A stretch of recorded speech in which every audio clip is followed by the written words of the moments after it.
El lupus eritematoso es una enfermedad muy compleja, autoinmune, no se sabe con exactitud lo que lo causa, hay factores genéticos, ambientales, heredofamiliares. El tratamiento va a depender del órgano afectado, no existe una cura como tal, sino que se presenta de maneras activas o inactivas en el paciente. Como ya platicamos, es de predominio en el sexo femenino.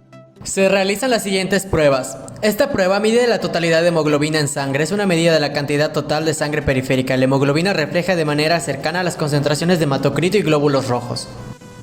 Los leucocitos se determinan por la cantidad total, porcentaje de cada tipo de célula y grado de madurez. Los leucocitos son células que representan el mecanismo principal de defensa del cuerpo contra procesos infecciosos y reacciones inflamatorias y alérgicas. Una disminución total del recuento ocurre en enfermedades autoinmunitarias. Como es una enfermedad en la cual están alterados los mecanismos inmunológicos, dentro de las pruebas de laboratorio que se solicitan es el recuento leucocitario. Y lo que se ha visto que en este tipo de pacientes el recuento leucocitario tiende a disminuir porque hay un incremento en la muerte celular. Hay un mecanismo que ocurre, que se conoce como muerte celular programada, que en este tipo de pacientes se encuentra pues bastante aumentado. Entonces tiende a reflejarse en que las células sanguíneas puedan disminuirse.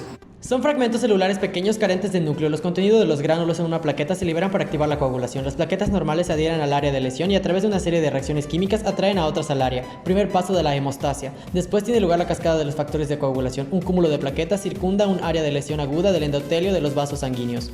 Provee información significativa relacionada con fármacos y enfermedades congénitas y adquiridas que afectan los glóbulos rojos, blancos y plaquetas. Con tinciones especiales es posible identificar infecciones, infestaciones, leucemia y otros padecimientos. Se modifica si existe un desequilibrio humoral que afecta a las proteínas plasmáticas. Su elevación indica el aumento de reactantes de fase aguda como el fibrinógeno, resultado de la acción biológica mediada por citocinas que se desencadena en asociación con procesos inflamatorios y neoplásicos. Proteína análoga en términos funcionales a la IgG, sin ser específica al antígeno. La CRP interactúa con el sistema del complemento, identifica enfermedades inflamatorias, específica para diagnosticar trastornos infecciosos y padecimientos inflamatorios. Péptido precursor de la hormona calcitonina. En pacientes sanos hay niveles muy bajos e indetectables. En situaciones de infección, diferentes tejidos corporales la segregan al torrente sanguíneo. La IgG constituye alrededor del 75% de las inmunoglobulinas séricas y conforma por tanto la mayor parte de los anticuerpos circulantes en sangre. Indica enfermedades autoinmunitarias como el lupus eritematoso sistémico, ya que esta estimula la síntesis de IgG. Son fracciones de globulina y su presencia es indispensable en las reacciones de antígeno-anticuerpo. Cuando existe una destrucción de moléculas de DNA por catabolismo celular, estas son excretadas rápidamente y se eliminan en la circulación.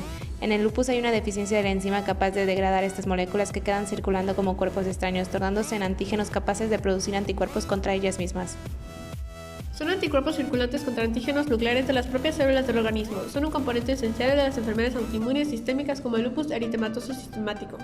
Los títulos altos o moderados frente al ADN de cadena simple y sobre todo frente al ADN de doble cadena son muy específicos para el lupus. En esta enfermedad, que es el lupus eritematoso sistémico, inmunológicamente se caracteriza porque hay una gran producción de autoanticuerpos, anticuerpos dirigidos contra nuestros propios órganos o tejidos. Los autoanticuerpos característicos de esta enfermedad, que son de estas herramientas clínicas que contribuyen al diagnóstico, son los anticuerpos contra el DNA. Estos son los anticuerpos que ayudan a establecer el diagnóstico.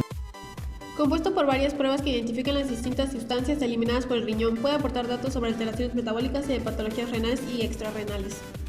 Presencia de anticuerpos dirigidos contra fosfolípidos aniónicos o proteínas plasmáticas unidas a fosfolípidos aniónicos. Los anticuerpos cardiolipina reaccionan frente a cardiolipina y fosfatidilcerina. En un 85% de los casos poseen actividad anticoagulante lúpico.